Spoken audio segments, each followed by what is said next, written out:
Я занимаюсь тем, что покупаю убитые квартиры в Москве, делаю ремонт и продаю их дороже. Площади очень маленькие. Конечно, квартире требовался капитальный ремонт, который мы и произвели. Как мы смогли уложиться в 1,3 миллиона рублей. In My Room – это маркетплейс красивой мебели. Привет, In My Room! Рада вас видеть, проходите в гости. Меня зовут Ксения Шахматова, вы, возможно, уже видели меня на этом канале. Я занимаюсь тем, что покупаю убитые квартиры в Москве, делаю ремонт и продаю их дороже. Вы уже могли видеть одну из наших квартир на In My Room, двухкомнатная квартира на Щелковской, ссылочка в описании. Сегодня мы находимся в более престижном районе столицы, это Северо-Запад, Валдайский проезд, в доме типовой серии, который еще называется Брежневка, 229-3. Это кирпичный 9-этажный дом. Он, конечно, лучше классических каких-то панельных историй, но все равно это, так сказать, не досталинка, хоть и кирпичный, спасибо, но площади очень маленькие. И очень интересно, как мы смогли в этой квартире на 42 метрах за 8 недель сделать полноценную, классную, полностью упакованную трехкомнатную квартиру. Это была классическая двухкомнатная квартира так называемой линейной планировки, когда все комнаты выходят на одну сторону, и то есть от входа у нас просто была кухня, маленькая комната и большая комната. Что нам позволило сделать из этой квартиры трехкомнатную, это наличие двух окон в большой 20-метровой, даже 21-метровой комнате. Так как дом 64-го года, я предполагаю, что ремонт здесь, собственно, делался тогда первый и последний раз. Квартира была в ухоженном, но в убитом состоянии. Жирный плюс у нее был, уже металлопластиковые окна были установлены. Наличие чугунных радиаторов для меня лично является плюсом, потому что биметаллические себя плохо показывают в эксплуатации. Мы их просто все оставили и покрасили. Конечно, квартире требовался капитальный ремонт, который мы и произвели. Это замена, то есть полностью электрической проводки, замена сантехнической разводки в санузле и на кухне, и работа по полу, потолку, соответственно, все малярные работы также. Так как мое инвестиционное агентство занимается квартирами на перепродажу, всегда, когда мы приобретаем очередной объект, мы изначально думаем о потенциальном покупателе. Кого мы представляем в этой квартире?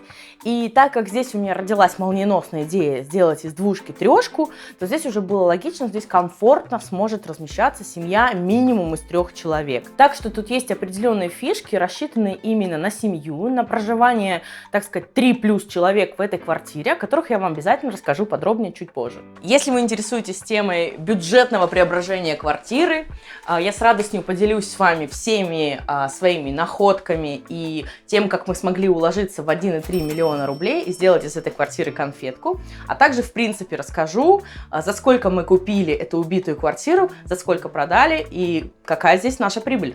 У нас здесь прихожая, достаточно просторная, со встроенным шкафом для верхней одежды, гостиная зона со столовой, кухня полноценная, причем на площади 5,5 квадратных метров уместилось просто немереное количество шкафов и техники, объединенный санузел, отдельная зона прачечной, спальня и кабинет, можно сказать, или потенциальная детская.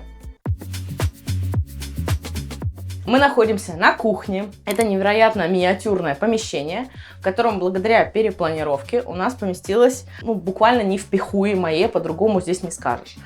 Вход раньше находился там, где у нас в данный момент стоит холодильник. То есть это холодильник у нас 60, да, так должна была быть дверь быть 80, то есть это больше. И совершенно был бы маленький кухонный гарнитур с проблемой уместить еще, как вы помните, холодильник. Он должен был бы стоять где-нибудь здесь. То есть на шкафы оставалось совсем мало места.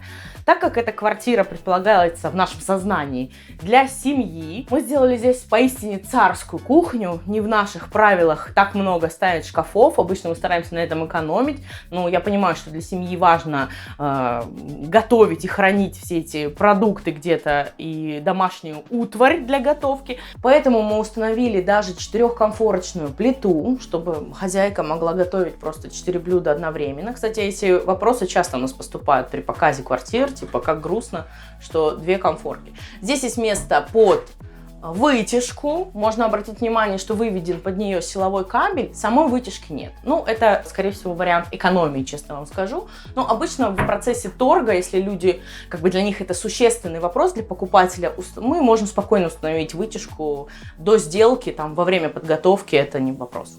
В данной квартире, как вы видите, есть газ. И у нас даже все совершенно по нормам, потому что кухня у нас плотно закрывается дверью, как и положено. И чисто теоретически здесь наша столовая зона, в случае, если людям это будет интересно и нужно, она может переместиться в зону кухни. Просто дверь в этом случае будет нефункциональна. То есть, она просто будет открыта. Из техники на кухне у нас также есть посудомоечная машина на 45 сантиметров. Большое количество всевозможного хранения. Мы это будем, еще все открывать, как мне сказали. Хорошо. Продолжай открывать. Вот. Так что, уж действительно здесь можно спрятать все, что вам будет нужно в готовке. Классный прием, что мы использовали здесь черный холодильник, то есть черные акценты. Черная раковина у нас, смеситель. То есть получается такой графичный, четкий дизайн. Четкий, конкретный, по-пацански. Все, ладно, завершаем это мое юмористическое шоу. Это модульная кухня. То есть совершенно бюджетный вариант. Если вы не совсем понимаете, что такое модульное, это когда вы обращаетесь к определенному производителю, и у него уже есть набор шкафов разных размеров. Например, 40, 30, 60 размеры совершенно стандартные, низ и верх. Вы измеряете самостоятельно размеры своей кухни. Здесь нет никаких замерщиков, людей с какими-то лазерными указками. Это такая бюджетная история. Вот вы знаете, что у вас 2,20 длина вот этой стены, плюс вам нужно оставить место под штору, например, сантиметров 15 хотя бы. Соответственно, вам нужно заполнить вот это расстояние на 2,05. Вот вы заказываете таким образом шкафы у этой компании по вашему выбору. У нас здесь кухонный гарнитур, который вы видите, то есть вся мебель со столешницей и с фурнитурой, с доводчиками, обошлась в 75 тысяч рублей. Плюс дополнительно вы приобретаете технику, конечно, на свой вкус. У нас здесь представлены бюджетные бренды. И где-то плюс, я думаю, 60-65 тысяч где-то еще пойдет на технику. Также мы видим фартук. Фартук у нас получился на 6500 материала плюс 5000 работы, то есть 11500. Столешница у нас ЛДСП с ровным краем, что очень важно при создании ровного угла. Очень часто у столешницы идет такой немножко закругленный, совершенно неприятный конец, но мы за ровный конец у столешницы. Если вы интересуетесь дизайном интерьера, наверняка вы уже слышали этот главный кухонный лайфхак. Вы наверняка знаете главный кухонный лайфхак с фартуком связанный, что фартук нужно устанавливать уже после сборки всей кухни, то есть на столешницу. Сначала к вам приходит сборщик, он собрал все шкафы, установили всю технику, и дальше должен появиться какой-то персонаж, который положит плитку на вашу столешницу. Тогда у вас отличный стык между плиткой и столешницей, не нужны никакие дополнительные уголки уродские, честно, по-другому их не назовешь, и у нас вот такое вот просто великолепие. Во всей квартире уложен ламинат единым контуром. Совершенно мы не делаем никакой смены покрытий, на кухне у нас нет плитки, в мокрой зоне, на входе, в грязной зоне у нас нет плитки. Плитка только в санузле. Собственно, обусловлено это тем, что нужно жить аккуратно и вытирать ноги в подъезде. Ламинат у нас используется 33 класса, он повышенной износостойкости, даже кто-то его причисляет к высоко эксплуатируемым помещениям, например, в кафе его можно использовать, в больницах. И дело в том, что я занимаюсь ремонтами уже больше 2 лет, и совершенно не получаю никаких нареканий от жильцов всех 70 плюс квартир, которые мы уже сделали, все совершенно живут с таким решением, оно абсолютно пригодно для жизни, и, скорее всего, это миф о том, что вот это совершенно недопустимо, например, там, в грязной зоне на входе класть ламинат. Многих людей интересует вопрос, кто же покупает эти квартиры с ремонтом, не боятся ли люди заезжать в готовое жилье сразу после ремонта, то есть непонятно, как оно поведет себя в эксплуатации. Ну, честно говоря, у меня есть несколько вариантов ответа на этот вопрос. Первый. Сильно волнующимся покупателям мы можем подарить страховку квартиры, страхование ремонта сроком, например, на 1 год. То есть, если что-то произойдет, то это будет страховой случай с нашим ремонтом, и дальше уже будет разбираться страховой компании. Это очень бюджетная история, опять-таки, то есть стоит где-то там, не знаю, в районе 5-6 тысяч рублей на квартиру за целый год. Но по-другому я бы предложила так взглянуть на эту всю историю, что человек, который в принципе готов купить квартиру с ремонтом, это человек, который дает себе моральное вообще согласие на какие-то мелкие косяки, на какие-то, ну там, возможно, там вещи, которые ему придется с чем-то смириться, потому что он делает это не сам, и ему придется с этим приспособиться. Просто потому, что он не хочет сам возиться с ремонтом. У нас тема ремонта настолько демонизирована в обществе, люди разводятся, люди ложатся в больницу с приступами гастрита, с нервными срывами после совершения ремонта в своих домах. Они знают, что это долго, что это нервы, что это выгонять бригады, общаться с представителями других конфессий, мировоззрений. Это очень люди не хотят делать, особенно в Москве. Поэтому тема флиппинга, друзья, будет процветать еще очень долго. Окна на этом объекте нам достались уже в хорошем состоянии, пластиковые окна от прошлых владельцев. Это и была единственная положительная черта в этой квартире, хотя нет, не единственная. Еще были великолепные чугунные радиаторы. Я персонально очень люблю чугунные радиаторы, то есть это вот эти старые, очень древние батареи классические, современные биметаллические радиаторы не идут ни в какое сравнение ни по техническим характеристикам, ни, на мой взгляд, даже по внешнему виду. Вот эта глянцевая не красота, давайте ее оставим в покое. Вот прекрасный чугунный радиатор. Также у нас здесь есть газовая труба, мы особо с ней ничего не делали, мы ее покрасили, у нас подключен газ, ну как бы для вида мы, конечно, ее прикрыли 2 симпатичными Homestaging баночками, но в целом вообще по нормам газовая труба должна быть открыта, к ней должен быть всегда доступ, здесь это прямо наша гордость. Иногда здесь обычно становится холодильник или что-то такое, поэтому доступа нет, но понятно, что холодильник это не стационарный предмет, его как бы можно и отодвинуть в случае инспекции Мосгаза. Ну, здесь совсем все четко и понятно. И покрасили мы в цвет стен, не акцентировали никак, чтобы она не выделялась. Во всей квартире у нас натяжной потолок, где-то использованы споты, где-то дополнительные еще интересные варианты освещения. В этом помещении у нас достаточно классическая история, просто свет включается и выключается, никаких сценариев тут дополнительных нет. Ну, по сценариям пройдемся дальше. У In My Room есть свой телеграм-канал, где вы можете узнать все о новинках дизайна для вашего интерьера, о также акциях и скидках от партнеров маркетплейса, а также узнать об анонсах следующих выпусков.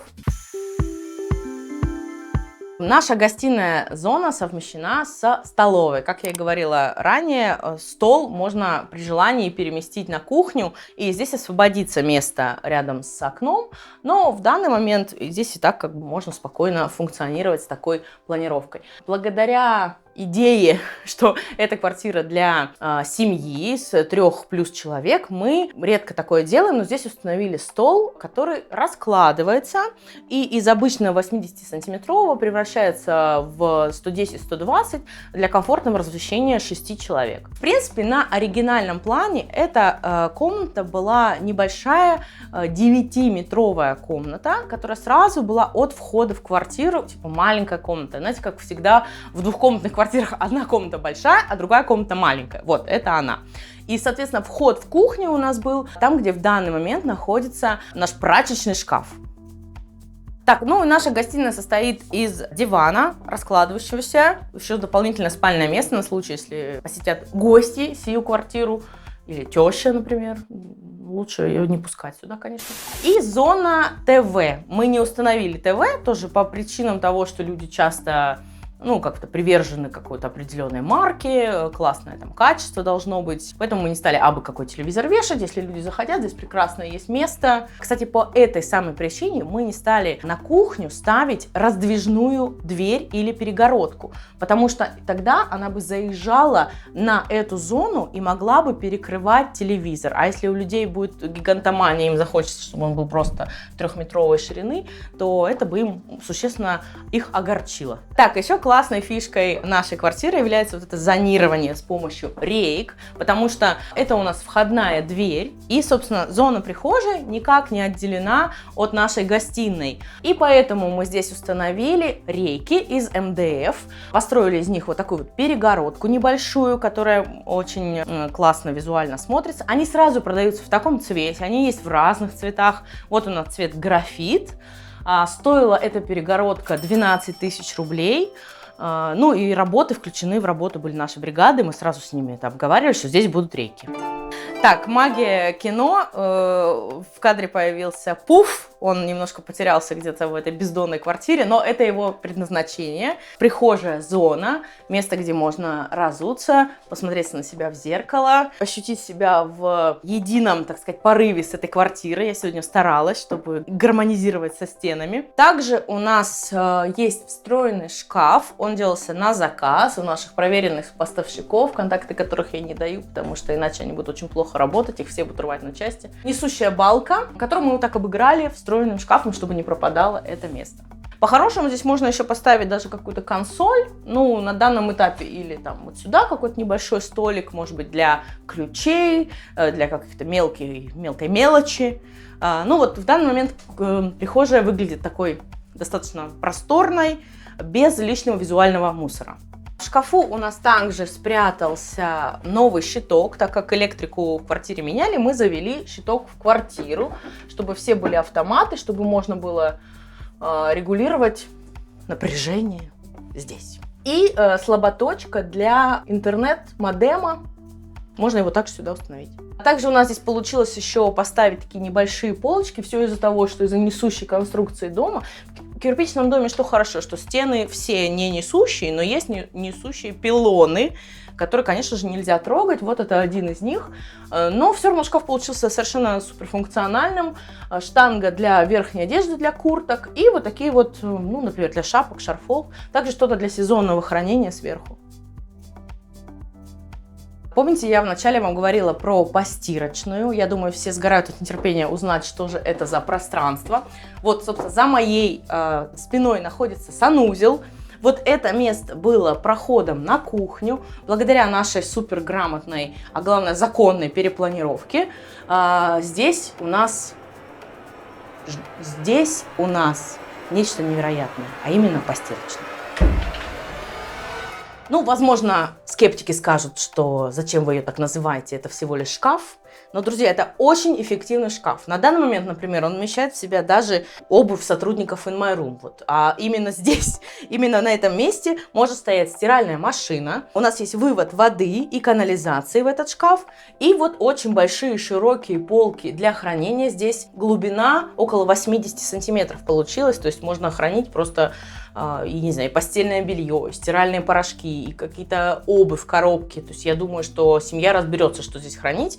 А в случае, если люди хотят установить сушильную машину, например, над стиральной, тоже для этого есть возможность, потому что розеток там 2, и можно просто убрать полки и организовать хранение одной на другой. Теперь настала очередь санузла. Он, кстати, на удивление, в этой квартире, в принципе, был объединенный изначально, потому что вот 42 квадратных метра, это как бы вам тут не разгуляешься.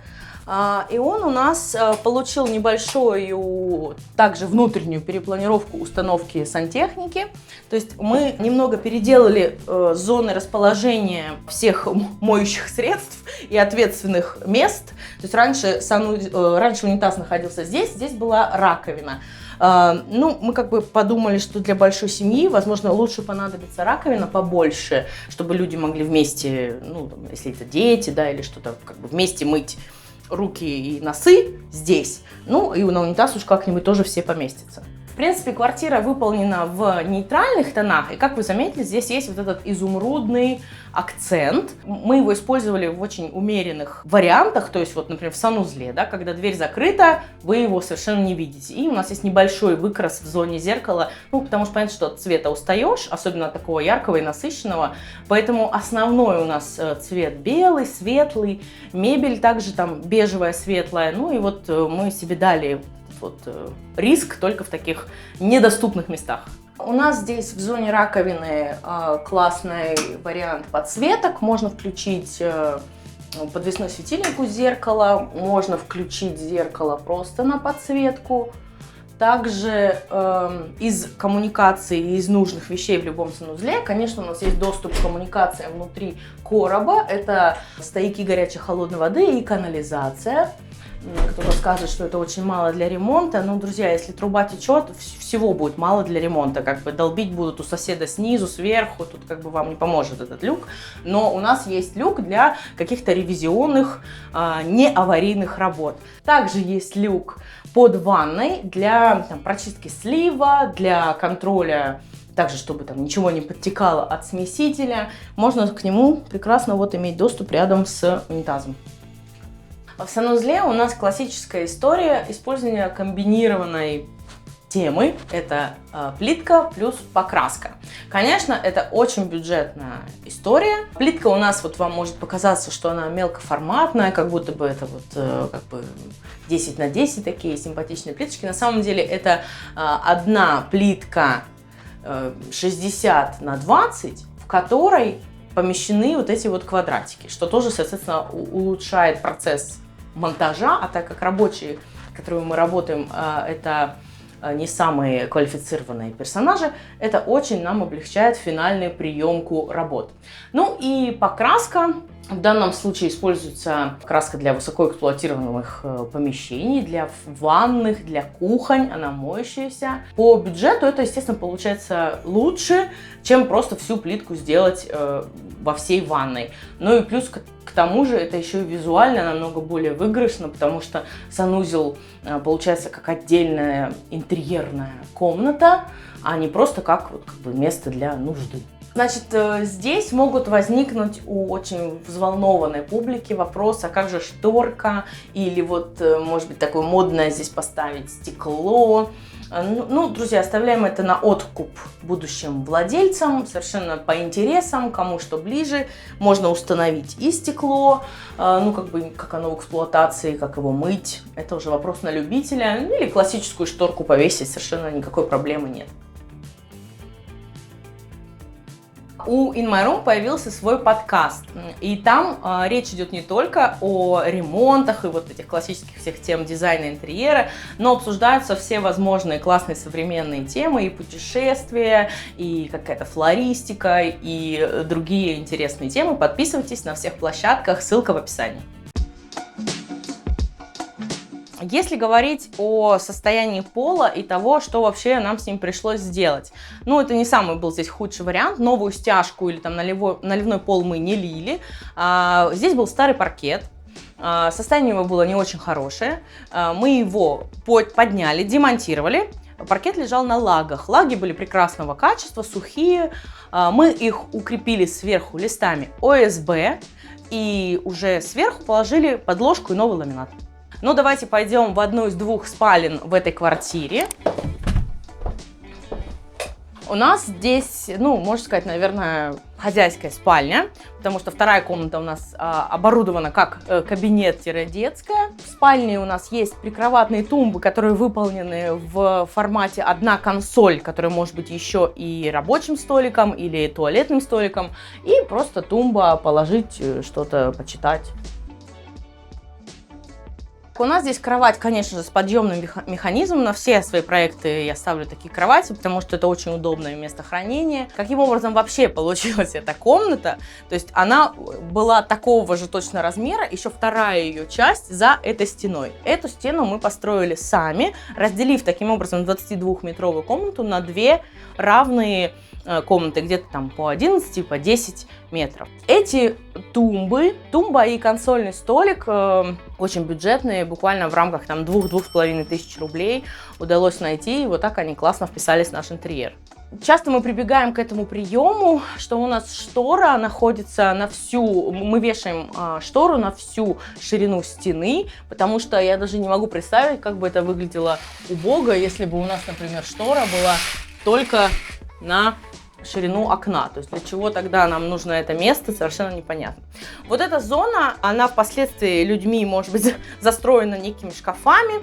Скорее всего, их нужно будет делать на заказ, ну или ставить что-то такое где-то 2,15, может быть, 2,20, чтобы обыграть эту балку, ну, потому что иначе они сюда не встанут. Но шкаф шириной 40 сантиметров спокойно сюда поместится. У нас есть индивидуальное освещение с этой стороны. Почему-то не горит. Очень забавно. Ладно, давай не будем включать его. У нас есть индивидуальное освещение с этой стороны кровати, а со стороны консольного столика у нас включается подсветка зеркала, что тоже выглядит очень стильно. Давайте я вам покажу. Подождите, надо как-то... Я только не знаю, где. Это, надеюсь, мы не будем показывать? Сейчас. Так. Ну все, короче, зеркало не включается. У нас в спальне расширенный вариант сценария освещения, то есть можно включить просто центральную люстру, можно включить только точечные светильники по периметру. Также с каждой стороны включается индивидуальное освещение, здесь зеркало с подсветкой и подвес со стороны окна. И вот еще одна комната в этой квартире. Собственно, как я уже говорила, за той стеной у нас продолжение этой комнаты, потому что в ней было 2 окна, и мы построили стену. Это, можно сказать, детская, можно сказать, кабинет, что в итоге понадобится нашим будущим покупателям. Сейчас квартира готовится к сделке в таком формате. Вот сколько раз я говорила про семью, а в итоге получается, что девушка покупает своим родителям, и они переезжают жить в Москву. И, соответственно, для взрослых людей, конечно, 2 отдельные спальни тоже отличное решение. Мы такого не предсказывали, но это произошло, и очень квартира им этим понравилась. Собственно, здесь у нас диван, очень яркий, сочный, горчичного цвета. Он раскладывается. Честно вам скажу, изначально этот диван стоял в гостиной, но он от порога производил какое-то безумно экспрессионистское впечатление, поэтому он перекочевал сюда, за закрытую, так сказать, дверь, как я люблю цвет за закрытыми дверьми, а общие зоны все спокойные. Ну и, соответственно, рабочий стол также, стул, можно здесь как бы работать, заниматься чем-то, читать, изучать, стремиться к прекрасному. Как я обещала в начале, что я расскажу все секреты московского флиппинга. Кто не знает, собственно, флиппинг, то, чем мы занимаемся, мы покупаем убитые квартиры, делаем в них ремонт и продаем. В данном случае у нас какие были цифры? Я всегда открыто рассказываю о своих кейсах, потому что никто в них все равно не верит, так что слушайте, как было на самом деле. За 10 150 эту квартиру мы купили в августе, 10 миллионов 150 тысяч рублей. А сейчас мы готовимся к сделке за 14,5 миллионов. То есть у нас почти 4,5 миллиона плюс. Конечно, это грязная прибыль, то есть из нее мы должны вычленить наш финальный результат. Чистую прибыль. Соответственно, мы вычитаем налог в первую очередь, потому что мы ведем дела в белую, и мы продаем квартиру за реальную сумму в договоре, несмотря на то, что срок владения у нас 3-4 месяца. То есть налог около 500 тысяч рублей у нас сразу вылетает. Дальше затраты на ремонт. В этой квартире ремонт был 1,3 миллиона рублей. Я также вычитаю услуги своего агентства. Это 350 тысяч рублей фикс на входе, плюс 25% от чистой прибыли. Ну и вот мы как бы подходим к некой цифре, там, например, 1,8 после того, как мы вычли все обязательные платежи. И вот из 1,8 мы вычитаем как раз 25% последние, вот эти комиссия моего агентства от чистой прибыли. Так что человеку на руки достается 1,3-1,4 миллиона рублей. Смысл инвестора, почему он сотрудничает со мной на таких условиях. Кто-то, может быть, будет писать: господи, что за бред, там какие-то конские цифры, можешь же сделать это самим. Ну, конечно, нет, никто не может сделать это сам. На это нужно время, деньги, нервы. То есть вы получаете готовый продукт. Мы занимаемся всем от подбора квартиры через ремонт до дальнейшей продажи, проводим обе сделки на входе и на выходе, то есть по купле и по продаже потом. И человек просто таким образом оборачивает свой капитал, то есть он, например, вложил 12 миллионов рублей, а забирает 13,5. Ну что ж, наша экскурсия подошла к концу. Если вы... Итак, наша экскурсия подошла к концу. Если у вас есть еще какие-то вопросы, или вы хотите это обсудить, и вы также любили играть в игру Sims только потому, что там можно было строить дома, пишите в комментариях, все обсудим.